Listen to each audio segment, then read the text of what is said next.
Bienvenidos al programa de hoy, presentado por sus presentadores estrellas, Drisdel y Felipe. Apellido de Dios. Apellido, amigos. El día de hoy estaremos en nuestro programa matutino, en el cual les presentaremos grandes noticias de último minuto. La caída de Tenochtitlán, la conquista de México, proceso de instalación del poder español, ese es importante. Monarquía española a finales del siglo XV. Características culturales, características de centros urbanos, que va de la mano. Sistema económico y comercial del virreinato, junto con reformas borbónicas y su impacto en el virreinato. Es acompañado con nuestro grupo de expertos. El joven nos estará ayudando con temas de referencia cultural. El inteligente y astuto Julián Joaquín nos estará ayudando con temas de economía. Sin más dilación, vamos a Uga será nuestro reportero de campo para investigaciones que requieran más profundidad, si saben a lo que me refiero. La caída de Tenochtitlán acontece el 13 de agosto de 1521, algo que queda cerca de la fecha actual. Conforme a las interpretaciones de las fuentes históricas y por parte de la mayoría de historiadores, aconteció la caída de Tenochtitlán debido al fin de la guerra. Así es, la guerra acabó. Stop war. La guerra favoreció a los españoles al acabar a favor de Hernán Cortés. El anterior día, las tropas asediaron a las fuerzas de Hernán Cortés. Se informa que la caída del Imperio Azteca marcó el inicio de la colonia española. Como muchos lo habían esperado, ha empezado la colonización. Este proceso duraría más de 300 años, en los que se intentaría de muchas formas y de distintos caminos conquistar los distintos territorios de la República. La cultura. La caída de Tenochtitlán, el hecho que marcó el inicio de la colonia. Lo que comenzó como una relación diplomática entre el emperador azteca Moctezuma y Hernán Cortés se ha convertido en una serie de enfrentamientos entre el pueblo mexica y los soldados españoles, los cuales culminaron con la caída de este mismo imperio azteca.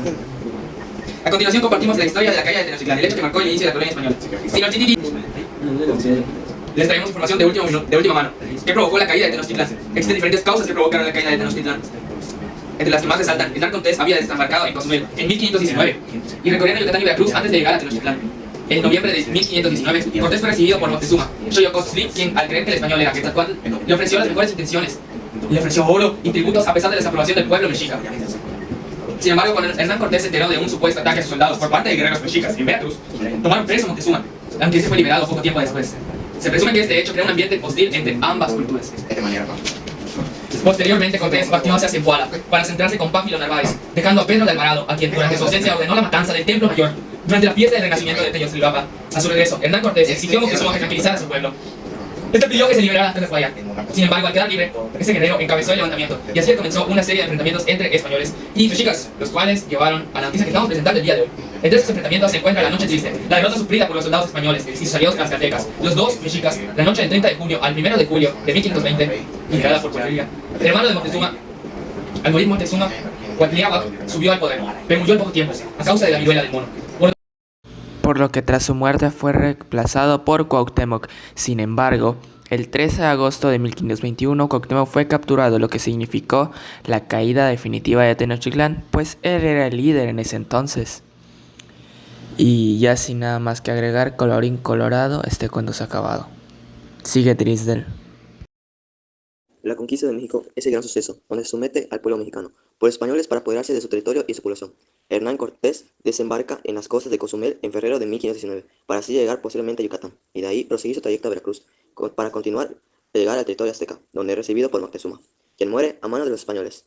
Le sucede en el trono Cuitláhuac, quien muere rápidamente a consecuencias de viruela que fue introducida al Nuevo Mundo por los españoles, y sube posteriormente Cuauhtémoc, quien es hecho prisionero de los españoles, para decir, de los tesoros. Eso significa la caída del gran imperio de Tenochtitlán en manos de los españoles y fue la pauta de inicio del periodo conocido como la colonia. A finales del siglo XV, la monarquía española se encontraba en un momento de gran expansión y consolidación y se caracterizaba por la unión de las coronas de Aragón y Castilla a través del matrimonio entre Fernando II de Aragón y Isabel I de Castilla, en 1409. La toma de Granada, el último reducto musulmán de la península ibérica, la conquista de Navarra, que se incorporó a la nueva corona, la expansión castellana en el Atlántico, que comenzó con la conquista de Canarias en 1402, la concesión del título de reyes católicos a Isabel de Castilla y Fernando de Aragón por el Papa Alejandro VI en 1496. La monarquía española se convirtió en la más extensa de Europa en ese momento, y fue la primera potencia transoceánica de la historia moderna. La monarquía de los reyes católicos se considera uno de los momentos más importantes en la historia de España. Como pudieron observar, las historias van de la mano.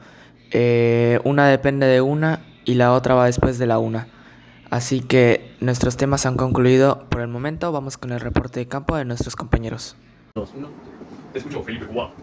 El siguiente tema del cual vamos a hablar será la instalación de poderes en la Nueva España.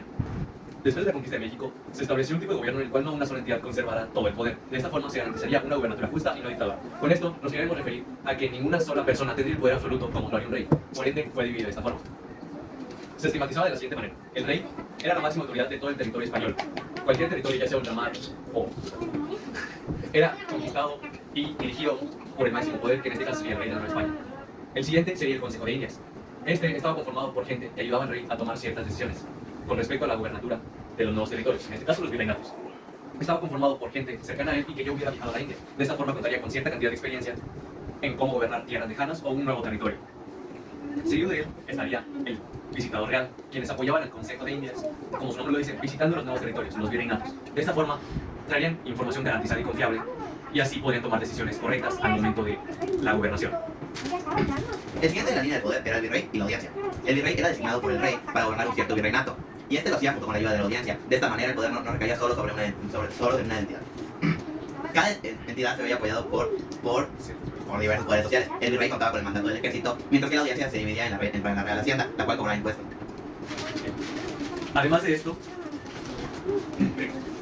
la audiencia se veía apoyada también por una especie de consejo, quien era el que decidía qué tipo de personas podían entrar a la Nueva España. Así garantizaba la seguridad de este lugar y no permitía la entrada a cualquier persona.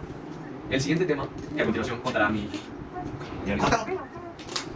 Esto siguiente, Y ahora vamos con el joven Nos y su interesante infomercial. Eso era el escoba. El siguiente tema del cual se hablará va a ser la monarquía a finales del siglo XV. El siglo XV principalmente abarcó desde 1401 hasta el 1500. A finales del siglo XV hubo un junte en España de dos coronas, ya que se encontraba dividida por dos líneas de sangre. De esta forma se unificarían y crearían una sola gobernatura o una sola corona. Luego de esto se iniciaría una expansión por parte del reino español, donde en este siglo sería conquistado y colonizado las Canarias y se instauraría el virreinato de la Nueva España y el Perú. Eso sería todo, volvemos al estudio. Buen reporte, sabio Nos. Aumento de sueldo más 1 millón. Volvemos al estudio.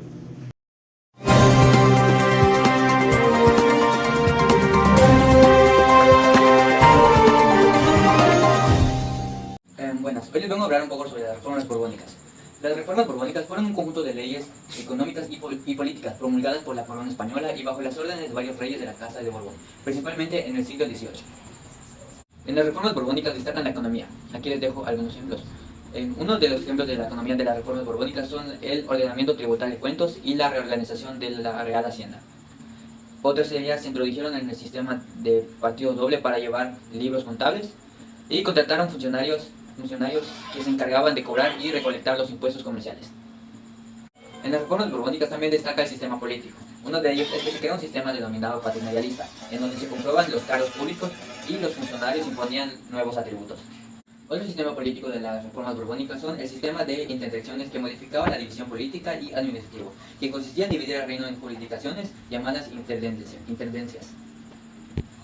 En las reformas borbónicas también están las sociales. Una de las sociales son que las ideas de ilustración se comenzaron a expandir en América y los jesuitas difundieron el racionalismo y la nueva filosofía. La educación en la Nueva España enseñaban a indígenas y criollos.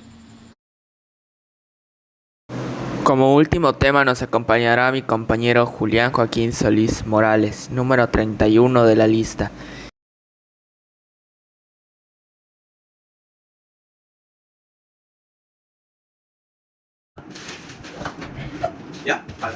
Ahora hablaremos sobre los centros urbanos del Reino de Nueva España. Estos se caracterizaban por siempre tener una iglesia grandotota. También las edificaciones eran de tipo barroco y las calles siempre estaban empedradas. También existían las encomiendas, las cuales eran tierras que pues tenían un dueño, los encomienderos. Estos lo que hacían eran pues estos tenían bajo su cargo indígenas que pues trabajaban y le rendían tributo al encomendero, mientras que ellos trabajaban, mientras que ellos trabajaban en las tierras. Ellos, el encomendero también les ofrecía protección y catecismo. Eso había, pero no para por eso.